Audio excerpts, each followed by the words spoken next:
एक समय की बात है, कैलाशपुर नाम के गांव में सुलेखा अपनी बेटी चांदनी के साथ रहती थी। जब चांदनी केवल 7 वर्ष की थी, तभी चांदनी के पिता ने उसकी माँ सुलेखा को छोड़ करके किसी और औरत से शादी कर ली थी। तब से चांदनी की माँ सुलेखा नौकरी करके चांदनी का पालन पोषण करती थी। चांदनी बहुत ही सीधी सादी थी।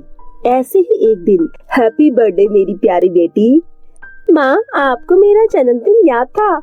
हाँ बेटा, मैं अपनी बेटी का जन्मदिन थोड़ी ना भूल सकती हूँ। अच्छा ठीक है, तुम जल्दी से उठ करके फ्रेश हो जाओ और स्कूल चली जाओ। शाम को जब मैं ऑफिस से आऊंगी तो तुम्हारा बर्थडे सेलिब्रेट करेंगे। ठीक है मम्मी।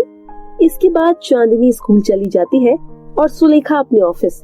शाम को जब ऑफिस से सुलेखा घर वापस आती है, बेटा ये लो तुम्हारा गिफ्ट। अभी अभी मैंने केक का ऑर्डर दिया है।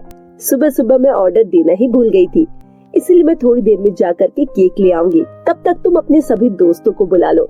थोड़ी देर बाद सुलेखा केक लेने के लिए निकल जाती है, लेकिन सड़क पर एक शराबी ड्राइवर की गाड़ी चलाने के कारण वो सुलेखा का एक्सीडेंट कर देता है, जिससे सुलेखा की मौके पर ही मौत हो जाती है। दूसरी ओर चांदनी तैयार होकर अपनी माँ का इंतजार कर रही होती है। अरे अभी तक माँ क्यों नहीं आई? मेरे दोस्तों को भी घर जाना है, रात भी हो रही है, पता नहीं माँ कब आएगी। 2 से 3 घंटे हो जाते हैं पर सुशीला वापस नहीं आती है, जिसके बाद चांदनी के सारे दोस्त वापस अपने घर चले जाते हैं और चांदनी भी अपनी माँ की राह देखते देखते भूखी पेट ही सो जाती है। जब वो सुबह सोकर उठती है तो उसे सारी बात पता लगती है, तो वो फूट फूट कर रोने लगती है।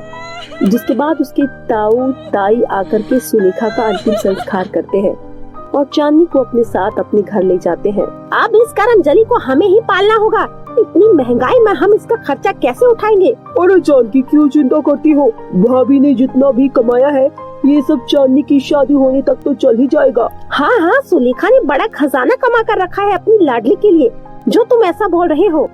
तुम इसे अनाथ आश्रम में छोड़ कर आ जाओ, मेरी मानो तो। इतना सुनने के बाद पांडु गुस्से में घर से बाहर चला जाता है। तभी जानकी के पास उसकी बेटी कोमल आती है। माँ, रहने दीजिए न चांदनी को आप इस घर में, कम से कम ये हमारी नौकरानी के तो काम आएगी। हाँ, कह तो ठीक ही रही है। जिसके बाद जानकी और कोमल जोर जोर से हंसने लगती है। उन दोनों की हंसती हुई आवाज सुनकर पांडु उनके पास आता है। क्या हुआ, तुम दोनों इतने दांत फाड़ फाड़ कर क्यों हंस रही हो? अरे कुछ नहीं, वो बस एक जोक मारा था कोमल ने। अरे हाँ, याद आया, चांदनी को रहने देते हैं घर में, वैसे भी 2 रोटी ही खाएगी, क्या जाता है किसी गरीब को 2 रोटी खिलाने में। जिसके बाद चांदनी भी उन लोगों के साथ रहने लगती है। अगले दिन जब चांदनी सुबह नहीं उठती है तो जानकी कहती है, ओए करमजली उठ जा, सूरज सर पर आ गया है, लेकिन तुझे तो कोई होश ही नहीं है। तेरी मरी हुई माँ आकर काम करेगी घर का क्या? चल उठ जल्दी से। इसके बाद चांदनी हड़बड़ा कर उठती है। क्या हुआ ताई जी, कुछ हो गया है क्या? फोकट का खाना नहीं मिलेगा तुझे यहाँ, जो इतनी सो रही है। जल्दी से घर के कामों में लग जा। अब जा, घर के सभी काम तू ही करेगी। इतना बोलने के बाद जानकी वहाँ से चली जाती है और चांदनी घर के सभी कामों में लग जाती है। ऐसे ही दिन बीत रहे थे। जब सुबह पांडु अपने काम पर चले जाया करता, तब दोनों माँ बेटी चांदनी पर अत्याचार करने लग जाती और उसे खूब परेशान किया करते। ऐसे ही पांडु एक दिन अपने काम के सिलसिले से शहर से बाहर चला जाता है। जिसके बाद जानकी और कोमल चांदनी पर अपना हुक्म चलाना और भी ज्यादा कर देती है। खुद वो दोनों बिस्तर पर पड़े पड़े टीवी देखा करती और चांदनी से सारे काम करवाती। एक दिन ऐसे ही चांदनी को काम करते करते याद आता है, माँ ने मुझे जो बर्थडे गिफ्ट दिया था वो तो मैंने खोलकर देखा ही नहीं। उसके बाद चांदनी अपनी माँ का दिया हुआ गिफ्ट खोलती है तो वो बहुत ज्यादा खुश हो जाती है, क्योंकि इतनी सुंदर फ्रॉक उसने आज तक नहीं देखी थी। उसके बाद चांदनी सोचती है, वैसे भी मैं तो ये फ्रॉक अब कभी नहीं पहन सकती हूँ। इसके बाद चांदनी वो फ्रॉक अपनी माँ की आखिरी निशानी के तौर पर संभाल कर अलमारी में रख लेती है।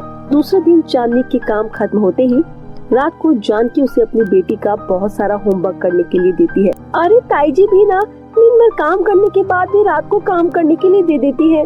मैं रात में ठीक से सो भी नहीं पाती हूँ। ये तो रोज का रोज है।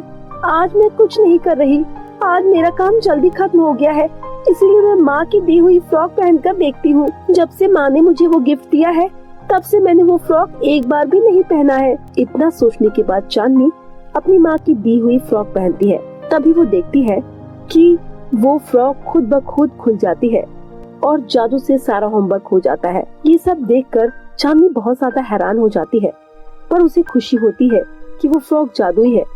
जिसके बाद चांदनी सो जाती है और अगले दिन जब सुबह होती है, ओए नालायक, उठ जा, सुबह हो गई है, उठकर सभी काम कर ले। और मैंने तुझे रात को कोमल का होमवर्क करने के लिए दिया था, तूने कर दिया है क्या? हाँ हाँ ताई जी, हो गया है। जानकी कॉपियों को देखकर चौंक जाती है।